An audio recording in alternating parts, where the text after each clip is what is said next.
Hi friends, எல்லாருக்கும் வணக்கம். நாம் இந்த வீடியோவில் சீக்கிரமாக சிம்பிளான சிக்கன் கிரேவி எப்படி பண்ணுறதுன்னு தான் பார்க்க போகிறோம். இதுக்கு 1/2 கிலோ சிக்கன் எடுத்திருக்கேன். நல்லா 2-3 டைம் வாஷ் பண்ணிவிட்டு இது கூட ஒரு அரை ஸ்பூன் அளவுக்கு உப்பு, கொஞ்சம் மஞ்சத்தூள், கொஞ்சம் மிளகாத்தூள் போட்டு ஒரு 1/2 அன் ஹவர் வந்து மேக்னேட் பண்ணி வச்சுருக்கேன். இதுக்கு செய்கிறதுக்கு ஒரு கடாயில் ஒரு 4 to 5 ஸ்பூன் அளவுக்கு எண்ணெய் சேர்த்துட்டு, எண்ணெய் நல்லா சூடானதுக்கப்புறமா பெருஞ்சீரகம், ஒரு 3 கிராம்பு, 2 துண்டு பட்டை, ஒரே ஒரு பிரிஞ்சி இலை சேர்த்துட்டு நல்லா ஃப்ரை பண்ணிக்க போகிறோம். இது நல்லா ஃப்ரை ஆனதுக்கப்புறம் ஒரு பெரிய சைஸ் வெங்காயத்தை சின்ன சின்னதாக கட் பண்ணி வச்சுருக்கேன், அதையே சேர்த்துக்கலாம். வெங்காயம் நல்லா ஃப்ரை ஆகணும், நல்லா பொன்னிறமாக வரணும், அது வரைக்கும் ஃப்ரை பண்ணிக்கோங்க. வெங்காயம் எந்த அளவுக்கு வதங்குதோ அந்த அளவு தான் டேஸ்ட்டும் நல்லாயிருக்கும். இப்போ வெங்காயம் வந்துட்டு நல்லா ஃப்ரை ஆயிடுச்சு. இது கூட கொஞ்சம் கருவேப்பிலையை சேர்த்துட்டு நல்லா ஃப்ரை பண்ணிக்கலாம். நல்லா கோல்டன் ப்ரௌன் வர வரைக்கும் ஃப்ரை பண்ணிக்கோங்க. வெங்காயம் நல்லா வதங்கிடுச்சு. இது கூட 2 ஸ்பூன் அளவுக்கு இஞ்சி பூண்டு சேர்த்துக்கோங்க. நான் இஞ்சி பூண்டு அரைக்கும் போது கொஞ்சம் சின்ன வெங்காயமும் சேர்த்து அரைச்சிருக்கேன். இது வந்து 3 ஸ்பூன் அளவுக்கு இஞ்சி பூண்டு பேஸ்ட்டு சேர்த்துருக்கேன். இதனுடைய பச்சை வாசனை போகும்போது ரொம்ப நல்லாயிருக்கும். இப்போ வெங்காயம், இஞ்சி பூண்டு பேஸ்ட்டு எல்லாம் நல்லா ஃப்ரை ஆகிடுச்சு. வாசனையும் நல்லா சூப்பராக இருக்குது. இந்த சமயத்தில் ஒரு 2 மீடியம் சைஸ் தக்காளியை சின்ன சின்னதாக கட் பண்ணி சேர்த்துக்கோங்க. தக்காளி வந்து நிறைய சேர்க்க வேணாம். இது ரொம்ப சின்ன ஒரு மீடியம் சைஸுக்கு தான் இருக்குது. 2 தக்காளி சேர்த்துருக்கேன். தக்காளியும் நல்லா வதங்கட்டும். தக்காளி வதங்குறதுக்கு கொஞ்சம் உப்பு சேர்த்துக்கோங்க, சீக்கிரம் வதங்கிடும். இது கூட எல்லாமே நல்லா சூப்பராக ஃப்ரை ஆகணும். இது கூட 2 ஸ்பூன் அளவுக்கு கொத்தமல்லி தூள், அதாவது தனியாக தூள்னு சொல்லுவோம் இல்லையா, அது 2 ஸ்பூன், சிக்கன் மசாலா 2 ஸ்பூன் சேர்த்துருக்கேன். ஆல்ரெடி நம்ம மேக்னேட் பண்ணி வச்சுருக்கிறதுல வந்துட்டு மிளகாத்தூள் 1/2 ஸ்பூன் சேர்த்துருக்கோம். அதனால் காரம் பார்த்து தேவைப்பட்டால் நீங்கள் சேர்த்துக்கலாம். இப்போ அந்த சிக்கனையும் நம்ம இது கூட நல்லா சேர்த்துட்டு நல்லா ஃப்ரை பண்ணிக்க போகிறோம். தண்ணி விடாமல் செய்ய போகிறோம். தண்ணி விடாமல் நல்லா வதக்கிக்கோங்க.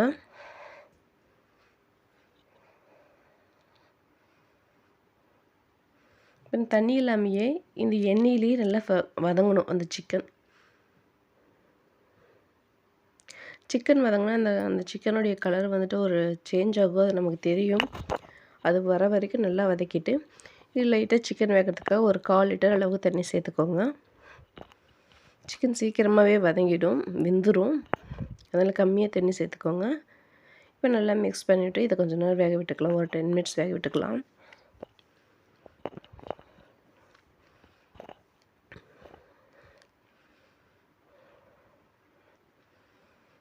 இப்படி செய்யும்போது ரொம்ப ஈஸியாகவும் இருக்கும், சீக்கிரமாக செஞ்சிடலாம், சாப்பிடவும் நல்லாயிருக்கும். இப்போ க்ளோஸ் பண்ணிவிட்டு ஒரு 10 மினிட்ஸ் அளவுக்கு நம்ம வேக வச்சுக்கலாம். இதுக்கு வந்துட்டு நீங்கள் கிரேவி வந்து கொஞ்சம் திக்காக தேவைப்படுது அப்படின்னா கொஞ்சம் போல் தேங்காய் சேர்த்துக்கோங்க. நான் 1/4 மூடி, அரை மூடியில் பாதி அளவுக்கு தேங்காய் எடுத்து இப்படி தண்ணி விட்டால் அந்த தேங்காய் பால் மட்டும் வர வரைக்கும் நல்லா நைஸாக அரைச்சி எடுத்துருக்கேன்.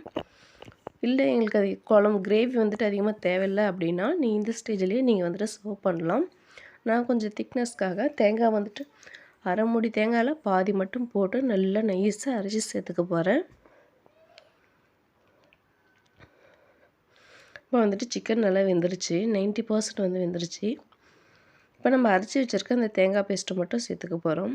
பாருங்கள் எவ்வளோ தண்ணியாக இருக்குது. கம்மியாக போட்டால் போதும், நிறைய வேண்டாம். இப்போ இதை சேர்த்துட்டு ஒரு 5 மினிட்ஸ் அளவுக்கு குக் பண்ணிடலாம். இதுபோல் செய்யும்போது இட்லி, தோசை, சப்பாத்தி, பூரி, சாதம் இது எல்லாத்துக்குமே ரொம்ப நல்ல காம்பினேஷன். ரொம்ப ஈஸியும் கூட. நீங்களே வீட்டில் ட்ரை பண்ணி பாருங்கள். உங்களுக்கு இந்த வீடியோ பிடிச்சிருந்தாலும் லைக் பண்ணுங்கள், ஷேர் பண்ணுங்கள், சப்ஸ்கிரைப் பண்ணுங்கள். பக்கத்தில் இருக்கிற பெல் பட்டனை கிளிக் பண்ணி ஆளுங்கிறதையும் ப்ரெஸ் பண்ணிக்கோங்க. ரொம்ப ஈஸியான ஒன்று. நீங்களும் நெக்ஸ்ட் டைம் வந்து சிக்கன் எடுத்தால் இது போல் செஞ்சு ட்ரை பண்ணி பாருங்கள். செஞ்சுட்டு எப்படி இருந்தது கமெண்ட் செக்ஷனில் சொல்லுங்கள். இது கூட தேவையான அளவுக்கு கொத்தமல்லி, கொஞ்சம் புதினா சேர்த்துட்டு ஒரு 2 மினிட்ஸ் குக் பண்ணி ஆஃப் பண்ணிடுங்க. இப்போ சூப்பரான சிக்கன் கிரேவி வந்து ரெடி ஆயிடுச்சு. இந்த அளவுக்கு திக்னஸ் இருக்குது. சிக்கன் ரொம்ப நல்லா வெந்திருக்கு. நீங்களும் ட்ரை பண்ணி பாருங்கள். தேங்க்யூ ஃபார் வாட்சிங்.